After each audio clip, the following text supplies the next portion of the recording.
Welcome to the Harvesting Wisdom podcast. Together we explore the vast landscapes of life, delving into the rich soil of experiences, sowing the seeds of curiosity, and harvesting the profound wisdom that each episode unfolds.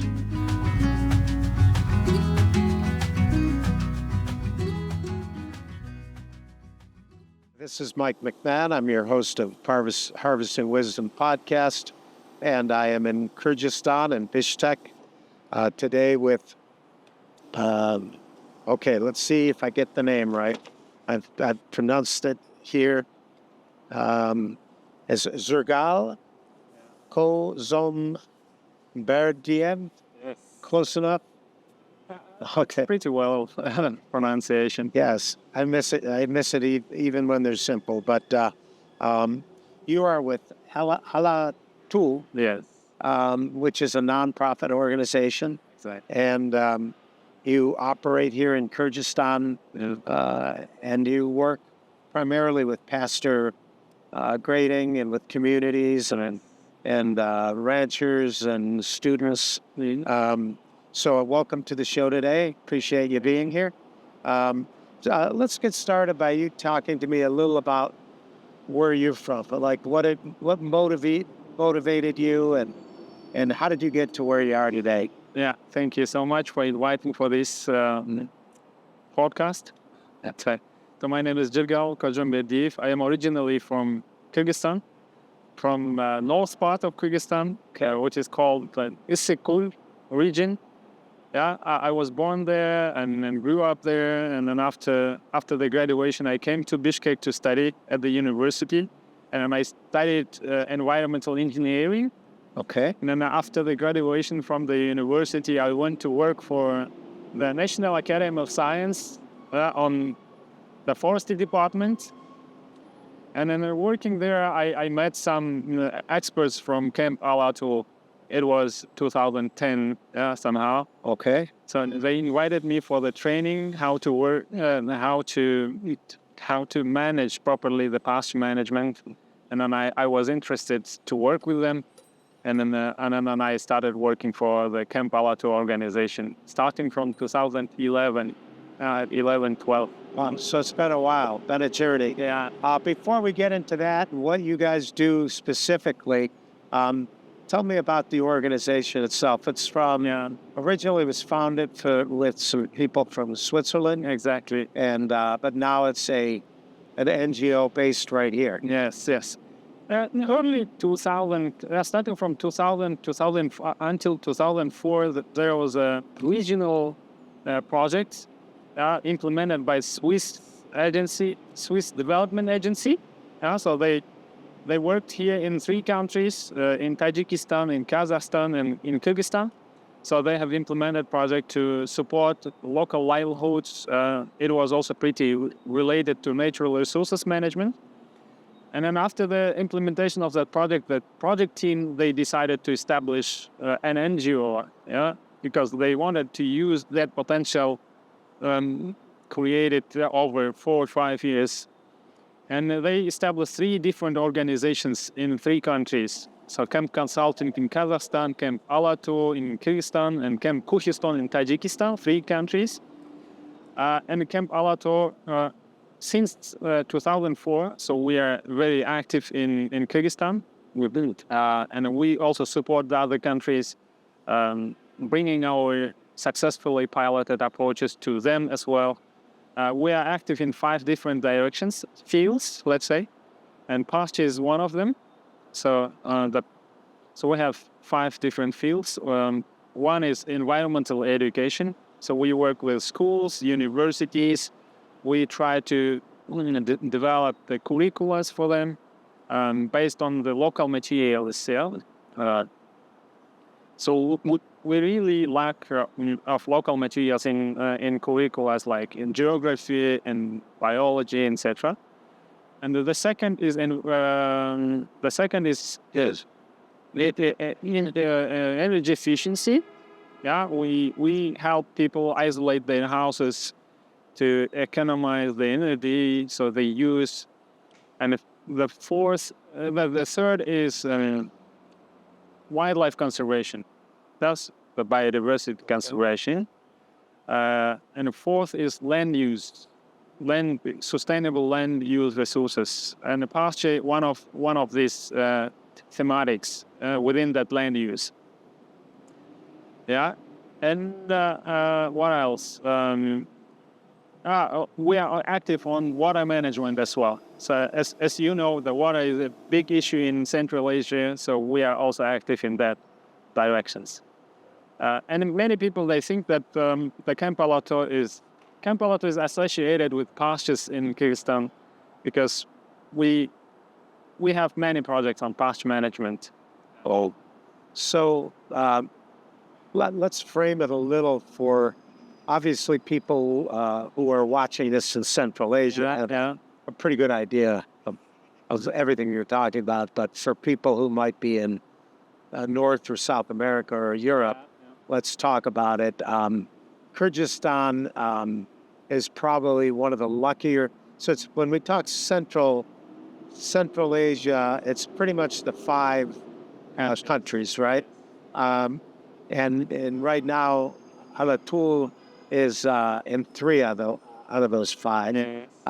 Each one, even though they're all lumped together into this idea of Central Asia, each environment is quite unique unto itself. Tell me a little about the environment here, because there's probably more biodiversity here than the other countries, right? Yes. And you have the Jalo, how you pronounce that, Jalu, which is the pasture, working up on the mountains in the summer and then down in the valleys, when in the winter time. But because of that, you probably are a little more insulated from climate change because you literally can increase altitude. And when you do so, I mean, we've got photos of the mountains kind of behind us so still have snow on. And we're in October now. So we know that you have the ability to kind of control that. However, you do have atmospheric issues as well, less rain, hotter temperatures and projected to be hotter. So tell me a little about Kyrgyzstan in general, in some of the good parts and some of the challenges that you have. Starting with the context, in Kyrgyzstan, we are over 90% mountainous country. Right. Yeah. And the pastures are covering almost 45% of the country, of the total area of the country. And for the rural communities, the pastures are the main source of income, mainly. The livestock keeping is the main source of income. And for feeding them, the pastures are the main source for feeding the livestock. And we have a lot of biodiversity in pastures, in mountains, as you have noticed already. Right. Not just grass. Yeah, not just grass. Not just a simple monoculture. Yes. But unfortunately, for the last decades, so the number of livestock is growing very fast. And we have to manage the pastures. Otherwise, so we are degrading them a lot. And from the countryside, from the ministries, the government, so they are trying their best to put the appropriate legal frame, etc. But the livestock is the mainly now on the hands of farmers. So it is like private farming. Okay. So it's not like the government have the livestock. They're not. So they are kind of, in this sense, they are limited to influence local farmers to increase or decrease the number of livestock. And then, so as the rural economy is dependent on the livestock, so the number is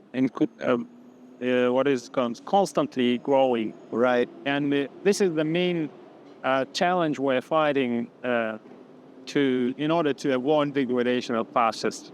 So population pressure, Yeah, which is worldwide, exactly. when I was born, there was only 3.5 billion people on the planet. Now there's 8. That's in one lifetime. And there's a population increase here as well. And to go back to the kind of the history of the region, it's been largely nomadic. Yeah, there's been some farms in areas that support that, which is good soil and water. But for the most part, there's been there's a big tradition of being nomadic. And partially one of the reasons being is that the land itself has a carrying capacity. You can only have so much people on it, so many animals on it, and be able to have that environment support it, right? So what are you seeing now? You're seeing that population increasing, and you're seeing there's still only so much arable space, right? So what, and I know during the Soviet era, there was industrial farming, which we still have in the United States, which is not really working that well. But there was a lot of pressure on the water systems being used and that sort of thing. Tell me kind of what you've seen. You're a lot younger than me, but you're not a baby. You've been doing this for 15 years. What have you seen from a degradation standpoint, or how much do you think is being mitigated with the efforts that you had? I think, so to answer this question, I think I will step back to the history a little bit. Yeah? Yes. So we were nomadic, as everyone knows, as Mongolians, as Kazakh people and Kyrgyz people, we were all nomadic. So, and over the years, we are losing that nomadic pattern of life. And for that, during the Soviet era, everything was collectivized, industrial. So and the people, they didn't. So there was no need to go to rotate pastures because they didn't have the ordinary people. They didn't have that much livestock in order to go to pastures and rotate them. Yeah. And over the 70 years of Soviet era, we pretty much lost that experience and the knowledge. So, after the collapse of Soviet Union, now we are kind of reintegrating back, reviving the traditional knowledge, how to use pastures, etc. When it comes to the traditional use of pasture, so within the year, our local herders, they have to change the livestock, move their livestock 3 times. So they start using pastures in springtime, near the settlements, and then in the summertime. So in late spring, so they bring their livestock to steppe areas, more steppe areas. And in the summertime, they bring to the mountains, to high mountains. So we call them summer pastures, which is Zhyrgal you mentioned. And starting from late autumn, so they start bringing back their livestock to the near settlements. But now that rotational grazing is being revived after the collapse of Soviet Union. Okay. So we are helping local people now to force that revival, let's say, of traditional knowledge. So if we look at you had mentioned that it's private. Yeah. The ownership of the livestock is private, right? But the land to move from down below to the top and back down, they've got to be on not just private land, also on public space as well, right? So there is a certain component of managing that public land like you're talking about. What are the animals generally? Are you talking cattle, cows, and goats, and sheep, and horses? Yes. So a little mixture of all of the above? Yes. So just short information about the property to land. In Kyrgyzstan, all pastures, 100% is state property. Okay. Yes. So there is no question about the property. No one can privatize pastures. So it stays the common pool and the state property.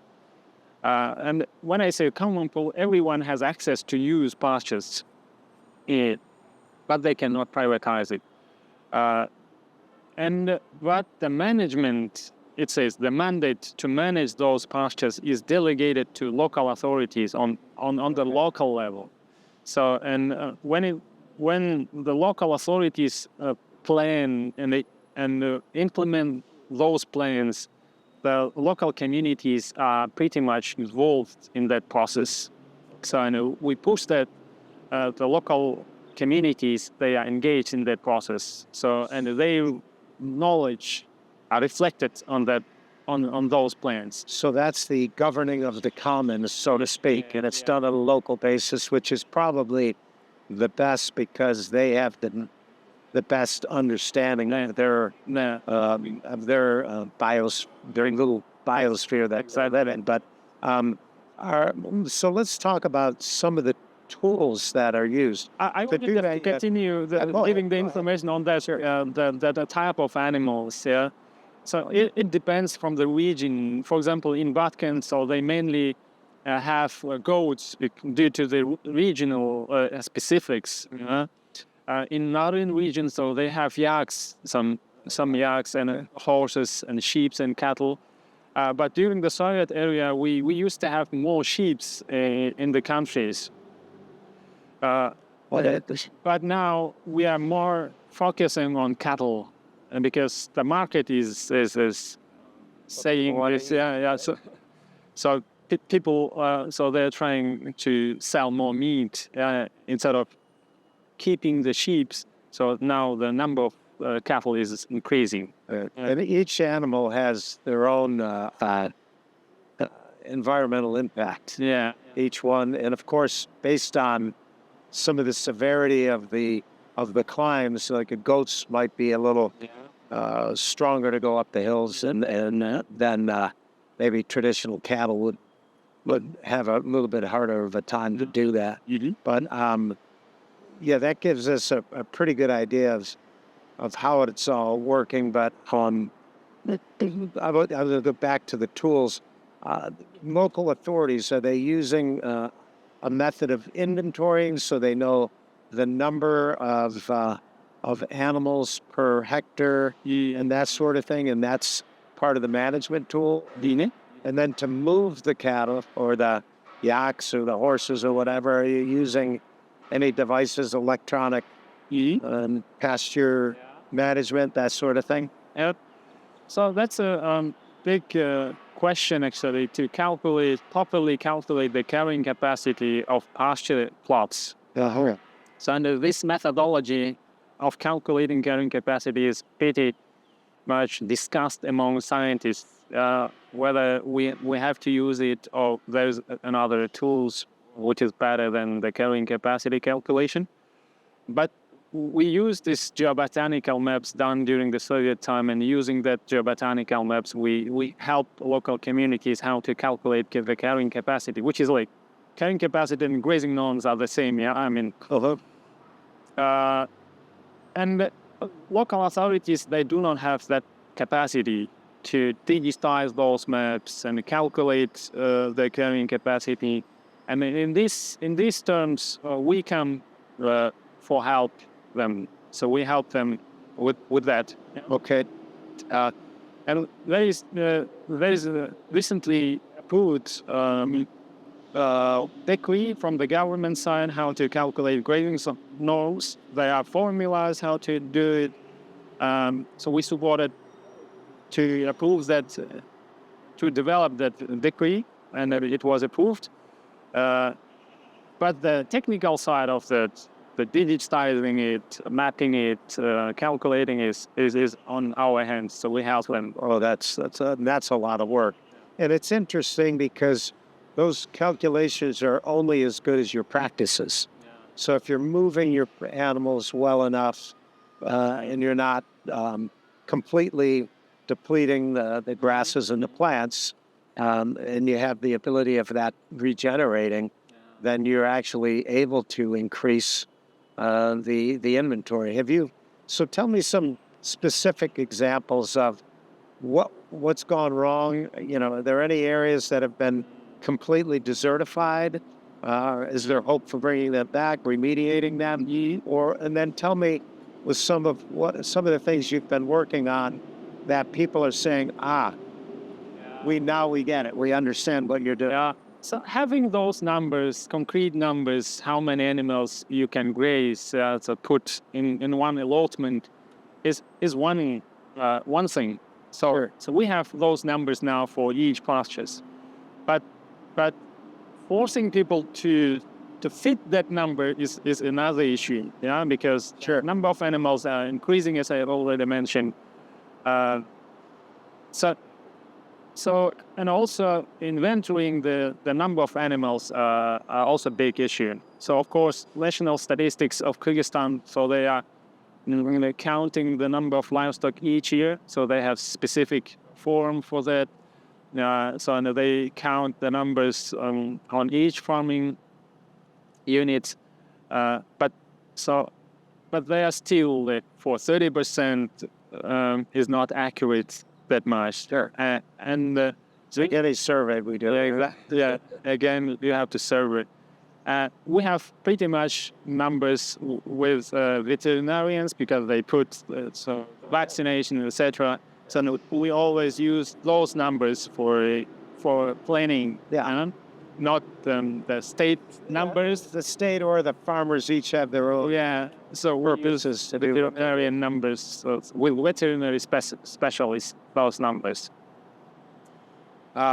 This is, I think, we have pretty good understanding of that. Now, when you're bringing this to the community itself, let's talk about some of the demographics, right? We've talked about population increase. We haven't talked about the idea that worldwide people in rural areas are coming into the urban environment. So I imagine a fair amount of the cities, like Bishkek we're in right now, are seeing a lot of population growth, whereas the rural areas, probably, even though with time we've got more humans on the planet, we're seeing less and less people out there. So because you're not industrialized, you need people to do the work, right? And so how is that dynamic, how is that affecting it? Yes, so we have a lot of migrants to Russia, the first. So they are going to abroad to work there in Russia. So we have also the internal urbanization and the migrations as well. So many people there coming to Bishkek or to Osh city. So we have two big cities in Kyrgyzstan.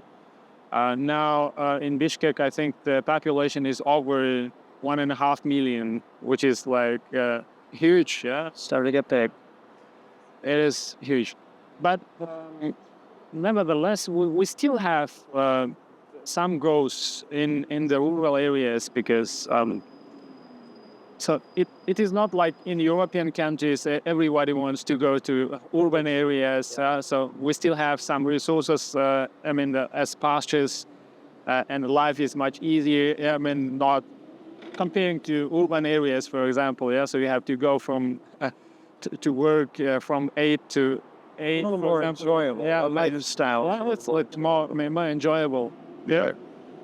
And also the migrants who work in abroad, let's say, so they send their money to their parents, to their relatives, and so all this money, so they try to invest again into livestock, and so therefore the livestock is increasing. So diversification of income sources in rural areas are still lacking, and then all money goes into, not all, but the most money goes into the livestock. Yeah. And you're working with schools. Are you working with schools in both the urban area and in the rural area?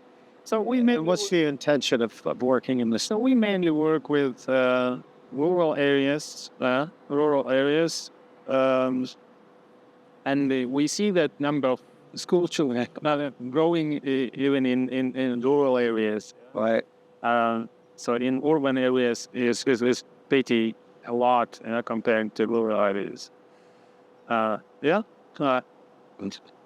And I would like to stop also on the curriculums. We help schools to develop curriculums because they lack local materials. So, for example, I graduated from school 2004, and in that years we studied Russian forestry, Russian pastures. Let's say we didn't have that pretty enough materials on local ecosystems. Right. So yeah, and now we started to help to integrate all materials we develop in frame of our projects into the curriculum. Are you seeing a great response by the locals and by the children? Are they?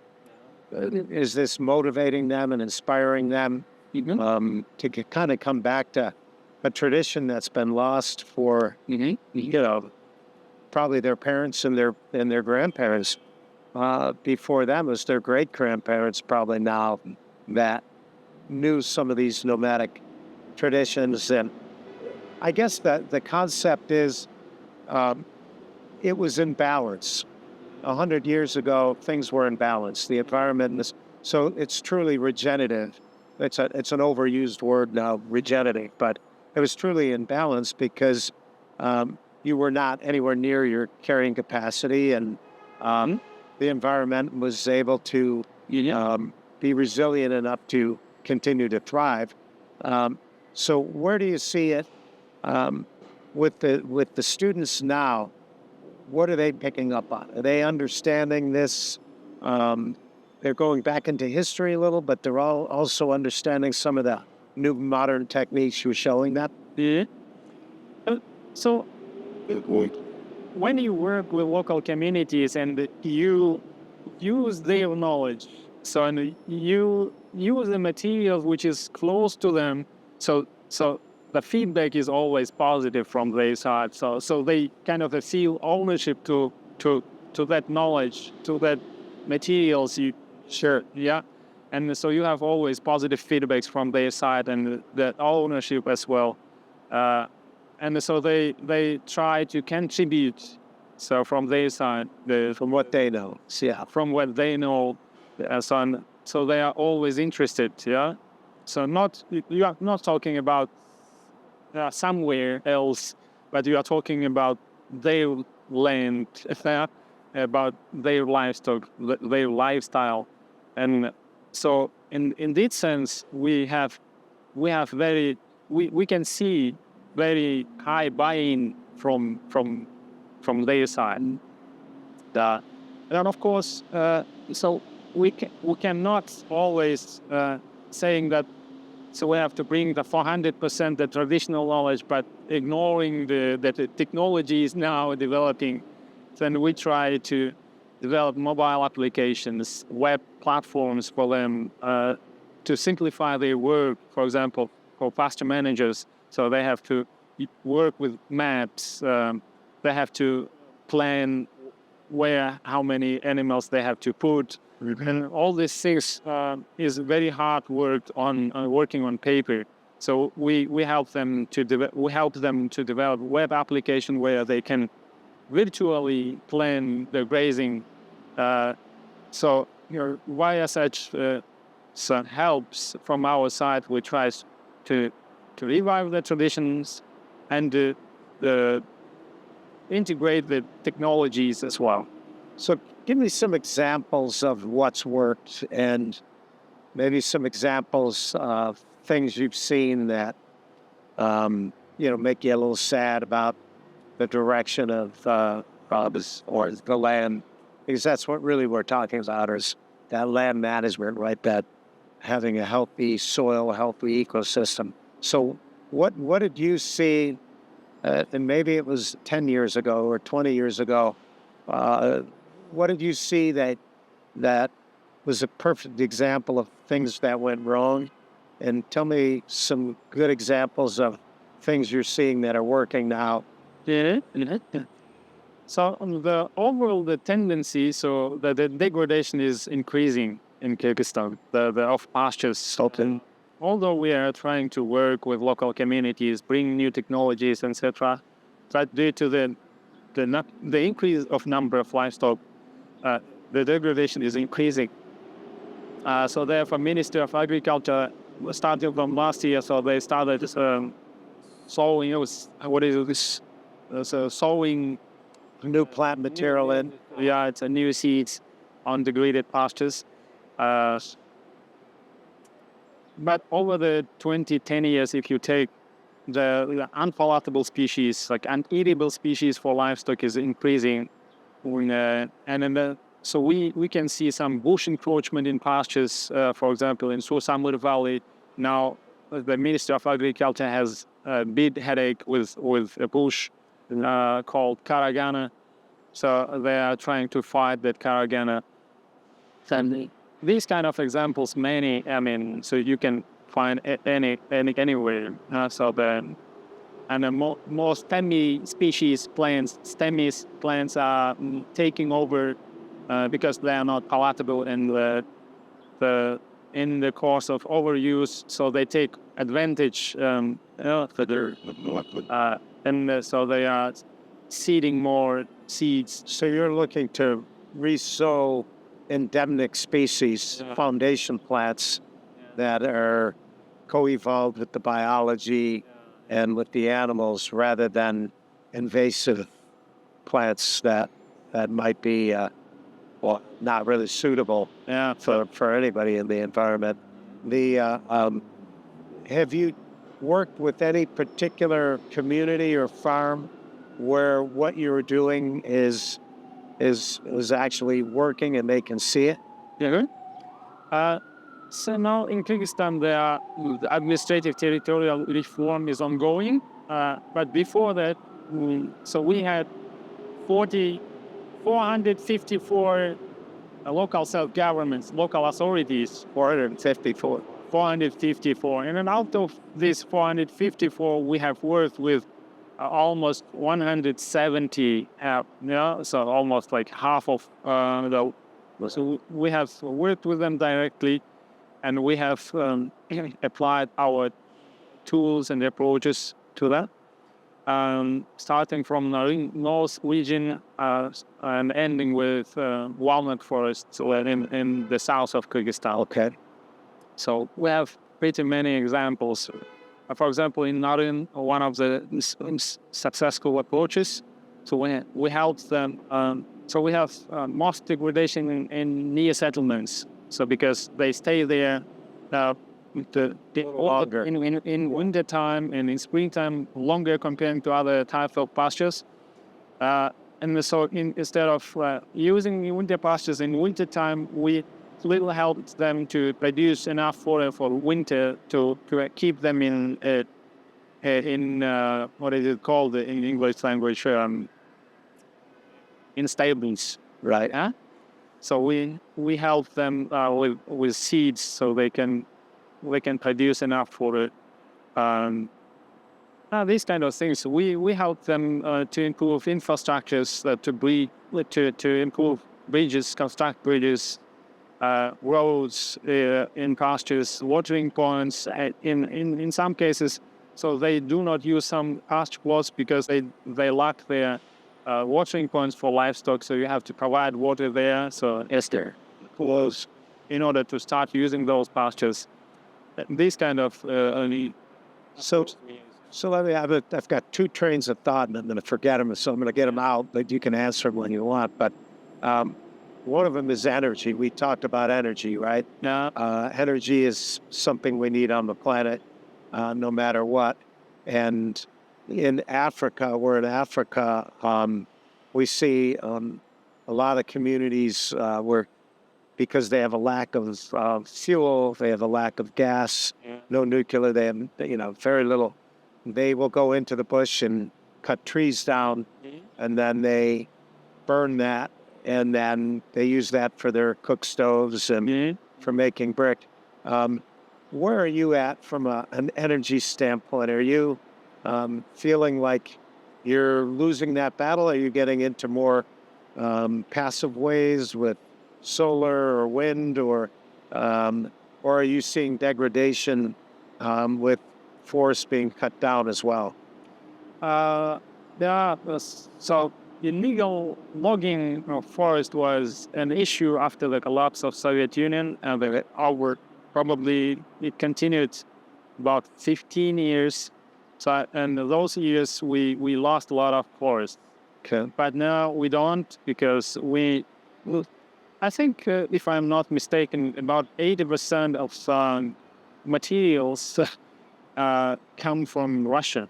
So they import a lot of wood materials from there.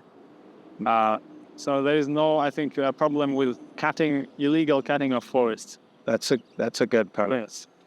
And we have coal here in Kyrgyzstan pretty much, and I think it is accessible comparatively. So, for example, the 1 ton of coal is about 100. No, I think $100 US. No, $100 US, which is accessible in my opinion. And they use mainly the coal. I think 90% of energy for rural areas come from coal. Right. And another 10 they use manures. I don't know. So they have some poplars in their gardens, etc. But they do not cut that much the forest. So you have fuel through coal, but coal, of course, is a major contributor to global warming. So I'd say, like everything we have on the planet, it's a temporary fix. Right? That's big discussion, mainly around the big cities. For example, in Bishkek, so we mainly use coal for heating during the winter seasons, and it creates a lot of smokes in the atmosphere, and we have that problem. But so they are looking at the alternatives, like as you mentioned, the solar panels and so on. But then investing into solar panels is a bit expensive for rural communities to buy such. So you guys have been here since 2004. I mean, the CAP has been, or your organization. It's over 20 years. Well, you've tapped into less than half of the rural areas so far. Are you the only organization? Is there multiple organizations, or does the government have an outreach or an agriculture extension program? Is it quite a few people trying to solve some of these problems, or do you feel like you're the only ones out there? No, so we have different organizations as Camp Alatoo, but we always think that we are strongest among them, of course. But we do have Ministry of Agriculture, so they have their own departments on district levels. So who works with local authorities, so advise them, support them. So they have their own programs and strategies to support local authorities. So this is one side. The other side is we have many non-governmental organizations working beside the Camp Alatoo. So we have sometimes application projects, the same projects in the same areas, but we try to find the synergies with those NGOs. How about universities? Do you get much help from research from universities at this point? You are? Yeah. So the research in Kyrgyzstan is mainly done by National Academy of Sciences. But research, they are mainly busy with teaching. So we help universities with teaching materials. But of course, on the other hand, we work with National Academy of Science, so we always involve their staff. They're experts in fields, investigation studies. So the botanists, for example, geo-botanists, biologists, so they come with us and they help us to study. So we are not scientists, but although I do also in parallel my PhD. You end up having to learn more than you ever wanted. Yeah, but we always try to involve the science because it should be always evidence-based, scientifically approved tools and approaches. Okay. Let's tap on the. We could go on and on and on and on. And I'd love to see some examples. And ideally, you guys can send us some videos or pictures or graphics that you have that we can put in with this podcast. But let's talk funding. That's the worst word is an NGO. Again, because you have to feed the organization. How does that work?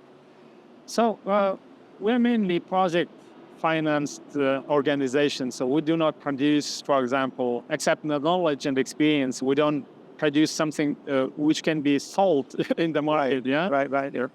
So we mainly receive fund from the donor organizations. And one of the main organization is GIZ. So they helped us a lot. The German organization. Good. And by the way, we have worked a lot with U.S. Forest Services. So they have funded for several years of our projects. And we have adopted one tool. It was initially developed in the U.S. It's called Grazing Response Index. I think that it was developed by U.S. Forest Services Agency. So they helped us a lot. And we have very good relationship with Sigrid Rousing Trust from England, I think UK. Many such organizations, UNDP, so no. Do you have a food bank or an international food bank that you work with that, not a food bank, but a seed bank that is keeping some of the native seeds and allowing Well, we don't have such experience. Like a CRISPR. We are an international seed bank. We mainly work with the forestry services here in Kyrgyzstan. They collect seeds. Okay. But we have a problem with pasture seeds. So the forestry experts, they mainly collect seeds of the trees, but we lack seeds from pasture, from the grasses. So therefore, Ministry of Agriculture, they are buying some seeds from Russia. Okay. The same species, but we are concerned about the DNAs or genetics, the different climate. Sure. So that's going to be, so there's a lot of field testing going on and done at the university level. So we have to strengthen that aspect in Kyrgyzstan of producing seeds of pasture and lands. It's interesting because it's that when we travel, we have these maybe preconceived notions of where we're going to go that we've never seen before, right? But when we come, we realize it's the same planet, and there's things of beauty. There's certainly unique things in this part of the world, but it's also a fragile ecosystem, the biosphere that we all share, and the idea of communicating and things like this, having the podcast allows people to do that. And we have our own curriculum that I was mentioning to you. Be happy to share what you have, anything that you think that you can use. But appreciate you being here today. It's great talking to you.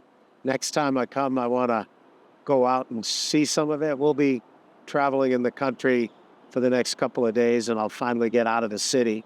Cities all look the same, So we are very happy. So always welcome to Kyrgyzstan, so we can take you outside to show our the experiences. Great.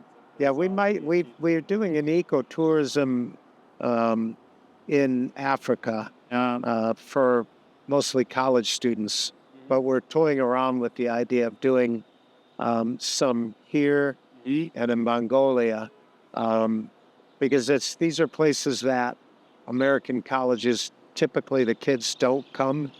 They don't go to Africa. They don't go to Central Asia.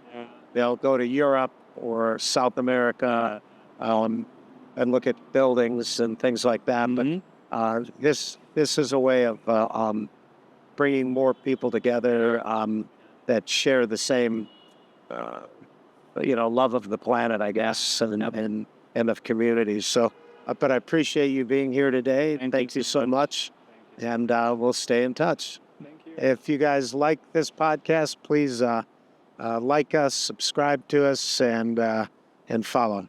And thanks. Thank you.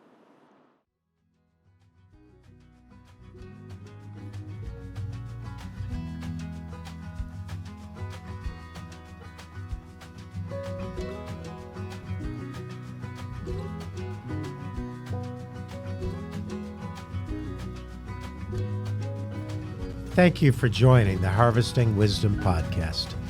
Click subscribe and like for ongoing insightful conversations. Explore our webpage for show notes and additional resources. Visit our guests' webpage for deeper insights. Your engagement is the foundation of our journey, and until next time, keep pursuing wisdom.